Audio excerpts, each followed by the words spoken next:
السلام علیکم ورحمۃ اللہ وبرکاتہ۔ حضرات محترم، آج ہم انشاءاللہ عز و جل رمضان کی فضیلت، رمضان کی اہمیت اور رمضان کی برکتوں کے بارے میں جانیں گے کہ آخر اللہ رب العزت نے رمضان میں آخر کون کون سی نعمتیں اور برکتیں نازل فرمائی ہیں۔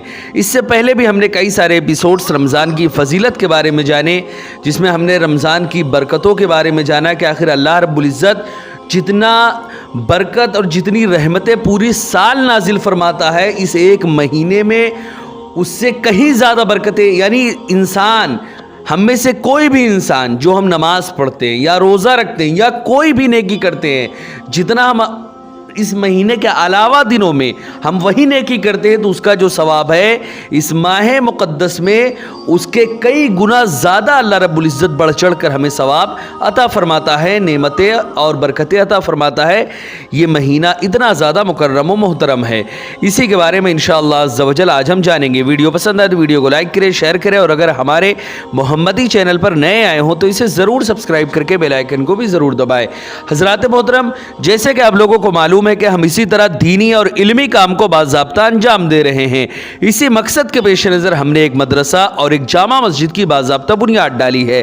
آپ میں سے جو کوئی بھی ہمارے مسجد یا مدرسے میں تعاون کرنا چاہے، زکوٰۃ، صدقہ، فطرہ، عطیہ، ہدیہ یا کسی بھی طرح کا ڈونیشن ہمارے مسجد یا مدرسے میں دینا چاہے، گوگل پے کے ذریعے، پے ٹی ایم کے ذریعے یا بینک اکاؤنٹ کے ذریعے یا ویسٹرن یونین کے تھرو، جس کے ذریعے بھی وہ اللہ کے راستے میں تعاون کرنا چاہتا ہے، تو ان کے نمبر اور لنک جو ہے وہ اس ویڈیو کے ڈسکرپشن میں ہے۔ آپ جائیں اور جو بھی اللہ کے راستے میں تعاون کرنا چاہتے ہیں، مدد کرنا چاہتے ہیں، سپورٹ کرنا چاہتے ہیں، ہمیں سپورٹ اور تعاون کر سکتے ہیں۔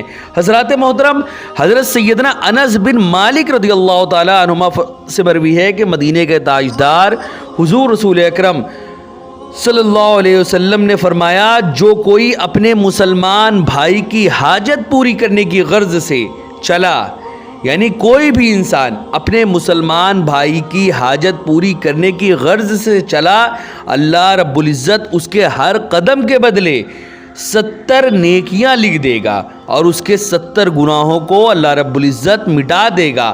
اب اگر اپنے اس بھائی کی حاجت پوری کرنے میں وہ کامیاب بھی ہو گیا تو وہ گناہوں سے اس طرح نکال گیا جس طرح اس روز گناہوں سے پاک تھا، جس روز اس کی ماں نے اس کو جنا تھا، یعنی جس روز وہ پیدا ہوا تھا۔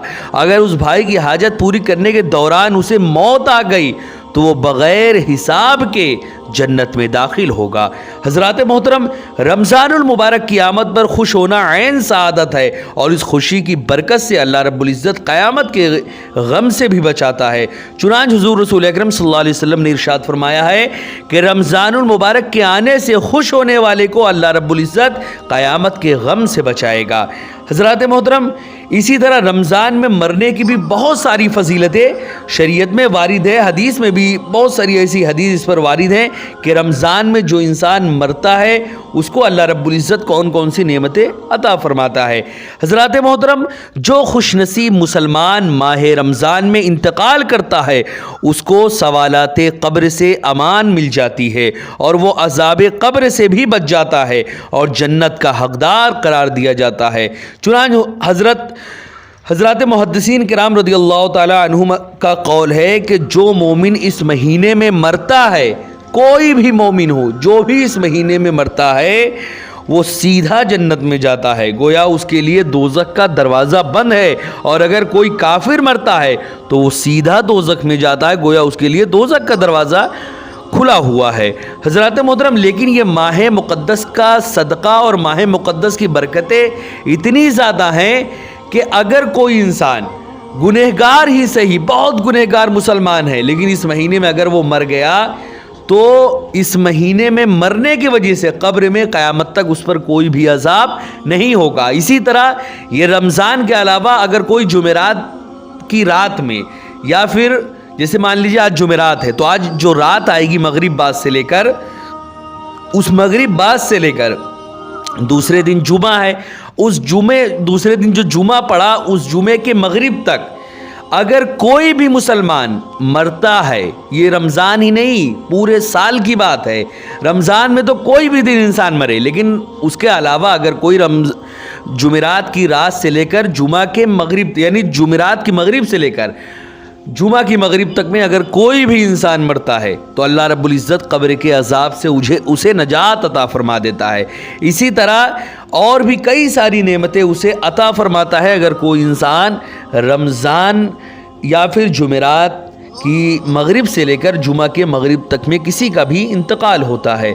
حضرات محترم، ماہ رمضان تو کیا آتا ہے، رحمت و جنت کے دروازے کھول دیے جاتے ہیں اور دوزخ کے تالے پڑ جاتے ہیں. نیز شیطان کو پابند سلاسل کر دیا جاتا ہے. چنانچہ حضرت سیدنا ابراہیم برا فرماتے ہیں کہ رسول اکرم صلی اللہ علیہ وسلم نور مجسم صلی اللہ علیہ وسلم اپنے صحابہ کرام کو خوشخبری سناتے ہوئے ارشاد فرمایا کرتے تھے کہ رمضان کا مہینہ آ گیا ہے جو کہ بہت ہی بابرکت ہے. اللہ رب العزت نے اس کے روزے تم پر فرض کیے ہیں. اس میں جنت کے دروازے کھول دیے جاتے ہیں اور جہنم کے دروازے بند کر دیے جاتے ہیں. سرکش شیطانوں کو قید کر دیا جاتا ہے. اس میں ایک رات شب قدر ہے جو 1000 مہینوں سے بھی بڑھ چڑھ کر ہے. حضرات محترم، یہ مندرجہ بالا حدیث پاک میں فرمایا گیا کہ ماہ مبارک میں جنت کے دروازے کھول دیے جاتے ہیں اور جہنم کے دروازے بند کر دیے جاتے ہیں. یہ کتنی بڑی سعادت کی بات ہے. نیز اسی حدیث پاک میں یہ بھی فرمایا گیا کہ ماہ رمضان میں سرکش شیاطین قید کر دیے جاتے ہیں. یہاں پر ایک سوال ذہن میں آتا ہے کہ جب سرکش شیطان کو قید کر دیا جاتا ہے، یعنی شیطانوں کو جب قید کر دیا جاتا ہے تو پھر آخر لوگوں سے گناہ کا صدور کیوں ہوتا ہے؟ حضرات محترم، اس کے کئی جوابات ہو سکتے ہیں. مثلا 11 مہینے تک شیطان انسان کو بہکانے میں لگا رہتا ہے اور بدنصیب انسان بھی شیطان کے چکر میں آ کر گناہ پر گناہ کرتا رہتا ہے. اسی طرح انسانی ذہن گناہوں کا عادی ہو جاتا ہے اور ماہ رمضان میں گناہوں سے وہ باز نہیں رہ پاتا. گویا وہ اتنا گناہ کرتا رہتا ہے جس کی وجہ سے اس کو عادت پڑ جاتی ہے. حضرات محترم، اسی طرح زیادہ تر ماہ رمضان میں انہی لوگوں سے گناہوں کا زیادہ صدور ہوتا ہے جو علاوہ رمضان کے بھی کثرت کے ساتھ گناہوں میں پڑے رہتے ہیں، چونکہ ان کا نفس گناہوں پر دلیر ہو چکا ہوتا ہے. لہٰذا وہی نفس ماہ رمضان میں بھی ان کو گناہوں پر ابھارتا رہتا ہے. یعنی پہلا تو ان کو عادت ہو جاتی ہے، دوسرا شیطان قید ہوتا ہے، نفس قید نہیں ہوتا. نفس انسان کا آزاد ہی رہتا ہے. ظاہر سی بات ہے، انسان جب تک زندہ ہے نفس زندہ رہے گا اسی کے ساتھ.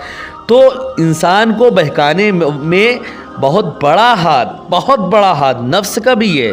شیطان تو بہکاتا ہے، یہ ساتھ ہی ساتھ انسان کا نفس بھی بہکاتا ہے. حدیث مبارکہ میں آتا ہے جب کوئی انسان گناہ کرتا ہے تو اس کے دل پر ایک سیاہ نقطہ پڑ جاتا ہے. جب دوسری بار گناہ کرتا ہے تو دوسرا سیاہ نقطہ بن جاتا ہے، یہاں تک کہ اس کا دل سیاہ ہو جاتا ہے. حضرات محترم، نتیجتاً اس کا جو نتیجہ ہوتا ہے وہ یہ ہوتا ہے کہ بھلائی کی بات اس کے دل پر اثر انداز نہیں ہوتی. حضرات محترم، اب ظاہر ہے کہ جس کے دل ہی زنگ آلود اور سیاہ ہو چکا ہو اس پر بھلائی اور خیر کی بات اور نصیحت کہاں اثر کرے گی؟ ماہ رمضان ہو یا غیر رمضان، ایسے انسانوں کا گناہوں سے باز و بیزار رہنا نہایت ہی دشوار ہو جاتا ہے. اس کا دل نیکی کی طرف مائل ہی نہیں ہوتا. اگر وہ نیکی کی طرف آ بھی گیا تو بسا اوقات اس کا جی اسی سیاہی کے سبب نیکی میں نہیں لگتا اور وہ نیکیوں کے ماحول سے بھاگنے ہی کی تدبیریں سوچنے لگتا ہے اور اس کا نفس اسے لمبی لمبی امیدیں دلاتا ہے. غفلت اسے گھیرے رکھتی ہے اور ہر وہ کام اس سے کراتی ہے جو گناہوں والے ہوتے ہیں اور وہ بدنصیب نیکیوں اور اچھے اور پاکیزہ ماحول سے دور پڑ جاتا ہے. حضرات محترم، ماہ رمضان کی مبارک ساعتیں بلکہ پوری راتیں وہ شخص لہو لعب، فضولیات، کھیل کود، گانے باجے، تاش اور شطرنج اور طرح طرح کے خرافات میں برباد کر دیتا ہے. حضرات محترم، آخر یہ جو دل انسان کا کالا ہوتا ہے گناہوں کو کر کے، اس کے علاج کیا ہے؟ یہ جو جیسے ہی ہم نے کوئی گناہ کیا تو گناہوں کے سبب ہمارے دل پر ایک نقطہ پڑتا ہے اور وہی نقطہ آہستہ آہستہ ہمارے پورے دل کو گھیر لیتا ہے. آخر اس کا علاج کیا ہے؟ اس سیاہ قلبی کا علاج ضروری ہے، اور اس کے علاج کا ایک مؤثر ذریعہ جو ہے وہ پیر کامل بھی ہے، یعنی کسی ایسے اللہ والے کے ہاتھ میں ہاتھ دے دیا جائے جو پرہیزگار اور متبع سنت ہو، دنیا کی محبت سے دور ہو، جس کی زیارت، جس کو دیکھنے سے خدا و مصطفیٰ کی یاد آئے، جس کی باتیں صلاۃ و سنت کا شوق ابھارنے والی ہو، جس کی صحبت موت و آخرت کی یاد دلاتی ہو، ایسا پیر کامل اگر خوش قسمتی سے مل جائے تو انشاءاللہ عز و جل دل کی سیاہی کا علاج ضرور ہو جائے گا، مگر یہ سب کچھ اللہ کی مشیت اور اس کی رحمت پر موقوف ہے۔ اللہ ہر مسلمان بھائی بہن کو دل کی سیاہی کو دور کرنے کی توفیق عطا فرمائے۔ حضرات محترم، یہاں پر ہمیشہ اس بات کو ذہن میں رکھے کہ انسان جب کسی بھی عمل کے لیے کوشش کرتا ہے تبھی وہ کامیاب ہوتا ہے، بغیر کوشش کے کچھ بھی ہاتھ نہیں آنے والا۔ بہرکیف عام مشاہدہ یہی ہے کہ ماہ رمضان میں ہماری مساجد غیر رمضان کے مقابلے میں زیادہ آباد ہو جاتی ہے، نیکیاں کرنے میں آسانیاں رہتی ہیں، اور اتنا ضرور ہے کہ ماہ رمضان میں گناہوں کا سلسلہ کچھ نہ کچھ کم ضرور ہو جاتا ہے۔ حضرات محترم، یہاں پر یہ ہمیشہ ذہن میں رکھیں کہ انسان رمضان ہی نہیں، اللہ رب العزت کی رحمتیں ہر وقت انسان کو اپنی جانب بلاتی ہے، رمضان ہو یا رمضان کے علاوہ۔ اسی لیے جتنا جلدی ہو سکے اللہ کی بارگاہ کی جانب ہمیں لوٹنا چاہیے، اس سے پہلے کہ ہماری نماز پڑھی جائے ہم خود نماز پڑھنے کی جانب لوٹ جائیں، اس سے پہلے کہ ہمیں اللہ اپنی جانب بلائے ہم خود اللہ کی جانب لوٹ جائیں۔ حضرات محترم، جیسے ہی ماہ